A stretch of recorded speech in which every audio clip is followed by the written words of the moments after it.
हंसता मुस्कुराता खिलखिलाता हुआ बच्चा गटर में गिरा और फिर उसकी लाश मिली। 15 घंटे बाद 3 साला इब्राहिम को ढूंढ लिया गया। मासूम बच्चे की लाश नाले से 1 किलोमीटर दूर से मिली। कमसिन बच्चा गुज़िश्ता शब नीपा पुल के करीब डिपार्टमेंटल स्टोर से निकला और वालिद का हाथ छुड़वाकर भागा और फिर खुले गटर में जा गिरा, जिसके बाद रेस्क्यू एहलकारों ने तलाश शुरू की लेकिन नाकाम रहे। रेस्क्यू ऑपरेशन आरजी तौर पर रोका गया।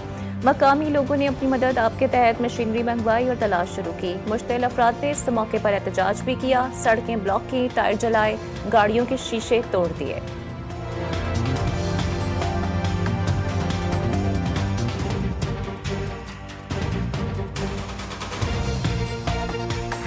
कहीं से मेरा बच्चा मुझे ला दो, मेरा इकलौता बच्चा मन्नतों मुरादों का पाला है। माँ रोती रही, तड़पती रही, लेकिन बच्चा ना मिल सका। वालिद की दुहाई, बोला बच्चा मेरी आंखों के सामने गटर में गिर गया, मैं देखता ही रह गया। दादा भी हसरत यास की तस्वीर बने, अपने पोते की तस्वीर तकते रहे। बाप है, उसका इकलौता बच्चा है, उसके दिल का क्या हाल होगा। मैं उसका दादा हूँ, मेरा दिल अपने काबू में नहीं है। मेरी तकलीफ जो मुझे हो रही है वो उसको मैं बयान नहीं कर सकता। माँ तड़पती रही, वालिद इधर उधर भागता रहा, लेकिन इंतजामिया माल बनाती रही। वालिदैन और अहले इलाके ने चंदा करके मशीनरी मंगवाई। डीजल के पैसे भी वालिदैन ने दिए। डिपार्टमेंटल स्टोर के सामने गटर का ढक्कन गायब। स्टोर की इंतजामिया भी बेबस और बेहिस बनी रही। ना ढक्कन लगवाया और ना ही कोई दूसरा इंतजाम किया। उल्टा जब बच्चा गटर में गिरा तो अपनी लाइट्स ही बंद कर दी, वालिदा का इल्जाम। जिसकी मैं सीसीटीवी फुटेज अभी निकलवा रहा हूँ ताकि प्रॉपर इसकी तफ्तीश और तहकीकात हो सकें।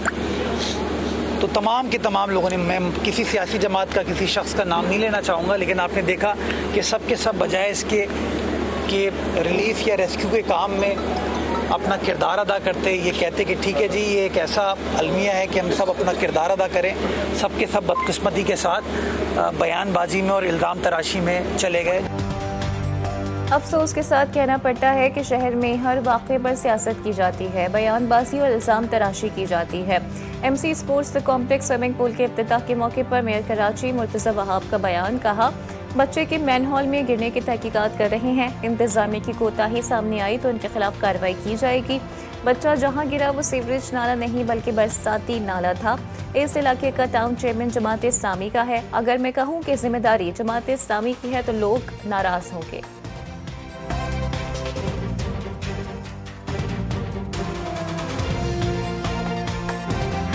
अगर गटर में गिरकर कोई बच्चा इस वक्त भी इस शहर में हलाक हुआ है तो ये पहला तो नहीं है वाकया, कितने दर्जनों वाकयात इस तरह के हो चुके हैं। और वाटर एंड सीवरेज बोर्ड इस बात का जिम्मेदार है। और मेयर साहब जैसे भी बनकर आ गए, इन्होंने कहा था कि हम सप्लाई करेंगे और गटर के ढक्कन लगाएंगे और ये करेंगे और वो करेंगे। सारे इदारे अपने कब्जे में करके रखे हुए हैं और शहरियों के साथ ये सलूक हो रहा है।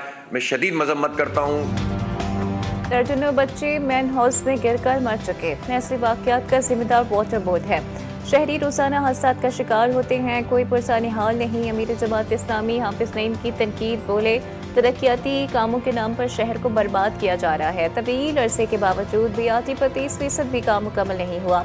बीआरटी बन भी गई तो यूनिवर्सिटी रोड का मसला हल नहीं होगा। हमारी नौजवान नस्ल को बीमार किया जा रहा है, जिंदगियों के साथ खेला जा रहा है। हुकूमत सिंध इस वक्त करप्शन का गढ़ बनी हुई है। कराची के अरबों रुपए के फंड्स गायब कर दिए गए।